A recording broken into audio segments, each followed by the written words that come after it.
Bonjour mes très chers amis, chers abonnés de ma chaîne YouTube et chers utilisateurs des logiciels Sage, comptabilité, gestion commerciale, immobilisation, la paye, la caisse décentralisée, édition pilotée. C'est vrai que je ne vous ai jamais fait un cours sur certains logiciels.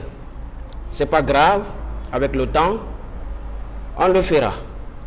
Et je m'excuse très fort pour le temps déjà que j'ai mis avant de vous faire cette petite vidéo, un tutoriel dans lequel je vais vous parler, c'est vrai dans la partie comptabilité, et c'est vrai que je vous ai promis plein de nouveautés sur la partie paye, sur la partie gestion des ressources humaines. Évidemment, je vais parler de logiciel Sage Paye et RH, la partie gestion commerciale, immobilisation, et je vous ai dit déjà que la partie logistique, la partie gestion des ressources humaines, dans ma dernière vidéo, excusez-moi, je vous ai dit que il y a plein de nouveautés que je vais vous offrir, et c'est une réalité, et ça fait déjà pratiquement 3 mois que je vous balance aucun tutoriel. Et j'avoue que j'étais très pris dans l'implantation du cabinet Faramaya Compta, qui a longtemps existé sur l'internet depuis le 14 mai 2014. Et voilà, l'aventure continue mes chers amis. Aujourd'hui, je reviens pour vous faire un petit tutoriel, je vous dis, dans lequel je vais vous expliciter en fait quelques astuces, pas des astuces, mais toujours dans le cadre de l'exploitation rationnelle de ce logiciel. Alors j'attire votre attention que pour ceux-là les abonnés ou les résidents qui sont en République de Guinée, et que nous avons lancé des séries de formations dans les métiers de gestion et la spécialisation. Bon, quand je dis spécialisation, c'est différent de la certification en Sage, mais nous donnons la partie avancée et le niveau down des différents logiciels de Sage.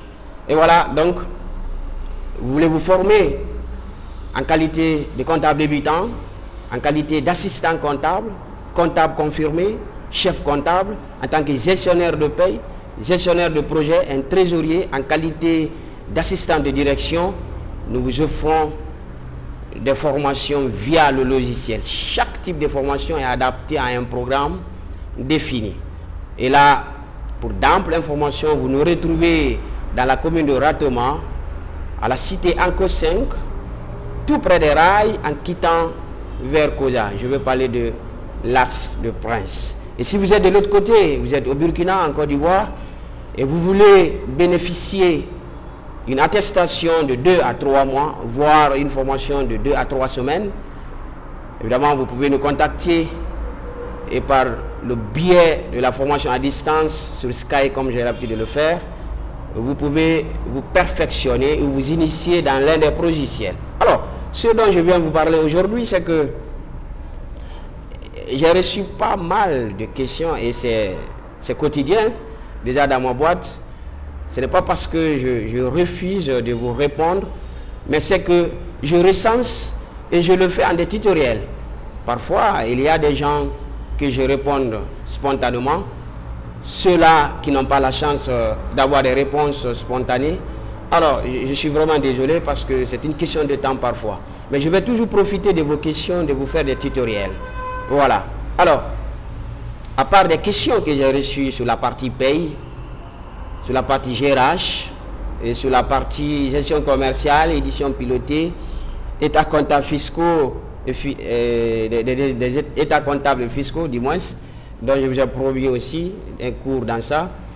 Alors, aujourd'hui, je vais vous parler d'autres choses, comme j'ai commencé à le dire. Alors, une astuce au niveau de la partie comptabilité. Pour ceux qui font de ce logiciel vraiment un outil de contrôle. Oui, de contrôle. Alors, on va parler du bilan. C'est vrai que je ne ferai pas un cours spécial sur comment établir le bilan. C'est vrai que lorsque vous voulez établir un bilan standard préparamétré, déjà, vous le savez, et vous pouvez le faire, vous décochez ce que vous ne voulez pas. Par exemple, vous voulez établir le compte de résultat, vous décochez les autres et vous présentez. Et mais là, vous aurez un bilan standard préparé, c'est-à-dire qui est utile pour ceux qui sont dans la zone française et ceux qui sont en France. Là, il peut avoir, et même ça, les états financiers sont spécifiquement préparés ailleurs. Donc ici, c'est un bilan standard qui vous permet juste d'évaluer quelques créances et dettes et voir la disponibilité. Mais sinon, ça se paramètre. Et quelque part dans une chaîne YouTube d'un de mes frères, vous allez voir peut-être qu'il vous a donné une idée de comment faire ce paramètre-là. Et c'est pas ce que je viens de vous faire là.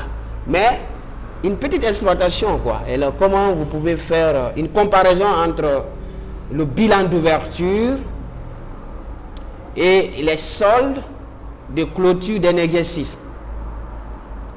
Alors, pour comprendre ce que je veux dire, on va passer à la pratique. Et puisque vous savez que le bilan est un document comptable qui vous présente la situation patrimoniale de votre entreprise à un moment donné, la photocopie. Exactement, à partir de ce bilan, vous pouvez évaluer l'état de santé de votre entreprise. Ça ne porte pas, le coût ne porte pas sur le bilan. Et là, un peu plus loin, nous allons voir comment faire le contrôle de votre trésorerie. Quand je parle de trésorerie, ça peut être la banque ou ça peut être la caisse. Et comment faire ce contrôle? Vous avez une fonction ici, ce n'est pas dans la partie caisse décentralisée, ça c'est justement pour la gestion des caisses, des multi-caisses dans les supérettes et pharmacies. Mais ici, à travers les règlements et les encaissements, les règlements que les clients vous font et ce que vous faites, vous pouvez évaluer la disponibilité en caisse et en banque. Alors c'est possible, même pas par la procédure de lettrage ou interrogation, mais déjà, pour un peu anticiper, vous avez contrôle de caisse ici. C'est ce qu'on va voir. Alors, la gestion budgétaire, je vous ai dit que je vais revenir sur une vidéo dans sa vraie version, hein, avec les lignes budgétaires. Hein. Ce n'est pas seulement les achats et les ventes, mais on peut faire aussi d'autres lignes, hein, les charges, tout ce que vous connaissez sur les charges et des produits, on peut faire un état plus spécifique. On va revenir. Et la gestion des états de reporting, je reviendrai sur ça. Alors, nous allons commencer. Alors, ici, par exemple, la balance, vous savez comment le présenter et comment l'imprimer en PDF, comment l'imprimer, l'évaluer en Excel. Quand vous avez la balance, à travers votre balance déjà, vous pouvez avoir une idée sur votre résultat. Le résultat comptable, bien sûr. Hein. Avant, bien sûr, la réintégration et autres, ça c'est le côté fiscal. Mais le résultat comptable, vous pouvez déjà voir une idée et voir même le principe de la double détermination du résultat. Le résultat déterminé à partir des comptes de bilan, les comptes du patrimoine et les comptes de gestion. Est-ce que vous avez ici? Vous voyez? Dans notre société, nous avons un résultat créditeur de 120 996 924. Donc c'est un bénéfice. Alors, mais ce n'est pas le bilan standard là que nous avons besoin aujourd'hui. En tout cas, d'après une question qui m'a été envoyée par un ami de Gabon, et la même question a été posée par un ami de la Côte d'Ivoire, et un autre aussi en République de Guinée ici. Alors, il va falloir que je penche sur ça, et ce qui a fait même que dans cette première vidéo, ce premier tutoriel, après 2-3 mois d'absence, donc je vous partage ça. Bien sûr, dans l'intention de vous faire un autre tutoriel dans 5 à 6 jours maximum. Bien. Alors, ce n'est pas juste les mouvements débit et les soldes que vous voulez voir, mais vous venez de faire une clôture annuelle. Vous voulez voir l'état du bilan d'ouverture.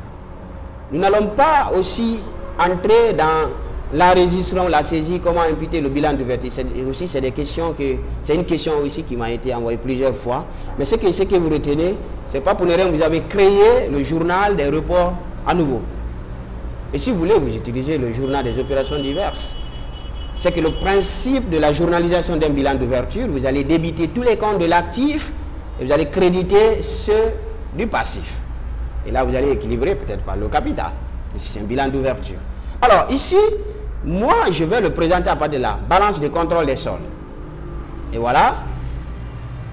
Vous allez juste voir une différence. Peut-être que vous allez me dire que c'est une balance à 6 colonnes ou bien 8 colonnes. Ici, nous avons l'ensemble des comptes. Ici, ce n'est pas le bilan. On dit c'est la balance. Il récapitule l'ensemble de tous les comptes mouvementés par votre société. Pourquoi vous avez ici le matériel de transport, une immobilisation qui a été acquis à une valeur de 35 millions, donc c'est un mouvement. Il existe encore dans notre patrimoine, donc il n'y a pas eu de sortie. Vous avez solde période de 35 millions et solde cumulé. Voilà. Le solde cumulé, théoriquement, c'est égal à quoi? Au solde période plus le mouvement au 31-12 mois 2015. Ça, c'est l'exercice 2016, n'oubliez pas. Et regardez, nous sommes le 1er janvier, cette balance est du 1er janvier au 31-12 mois 2016. Mais, avec ce document, le programme vous renvoie, il vous donne le solde de l'exercice antérieur. Donc, si par exemple, ce matériel de transport avait cumulé un montant peut-être qu'en 2015, on aurait pu avoir ici un autre montant.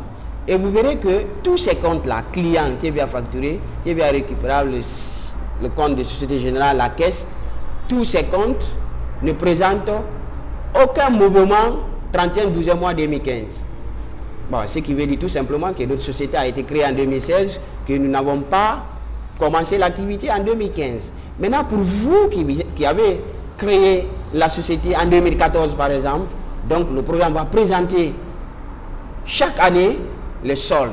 Et là, ça va vous permettre de faire une évaluation et faire même une analyse pertinente, par exemple, sur les créances de 2015, de 2016 et le cumul. Et là, le résultat ici n'a pas varié, ça c'est le résultat de la période. Et là, vous pourrez avoir le résultat ici de l'année antérieure 2015. Mais puisque l'activité n'a pas débuté en 2015, donc vous voyez, nous n'avons aucun résultat là. Voilà. J'espère que c'est un petit... C'est un peu saisi, vous avez compris ce que je veux dire. Et même si je n'explique pas bien, mais à travers le document vous-même, vous pouvez analyser et tirer profit. Voilà. Maintenant, le contrôle de caisse. Alors, vous pouvez le présenter ici, contrôle caisse, mais ce n'est pas ce que nous voulons. Ici, quand nous avons ce montant ici, nous, le contrôle de caisse que nous voulons, ce sont les montants qui ont été réglés. Alors là, déjà, c'est spécifique. Vous voulez voir juste les règlements, les décaissements que vous avez fait pour régler vos fournisseurs et les encaissements que vous avez reçus par vos clients. Et c'est pourquoi, bien ici, vous avez dans l'état personnalisé, gestion de la trésorerie. Et là, vous avez ici, pour chaque tiers, qu'il soit fournisseur ou client, on va un petit peu interpréter. Il n'y avait pas eu de solde initial dans notre caisse. D'accord? Alors, avec ce fournisseur papeterie avec qui on a acquis, c'est un fournisseur, et j'attire votre attention que nous sommes dans la société informatique de Guinée. Nous sommes spécialisés dans la distribution des matériels informatiques. Voilà, lorsque nous avons acheté les papiers, donc ça devient des fournitures de bureau avec ce fournisseur papeterie centrale, une valeur d'1 million. Donc on a déboursé 1 million selon la quittance 13-12. 1 million 80 000.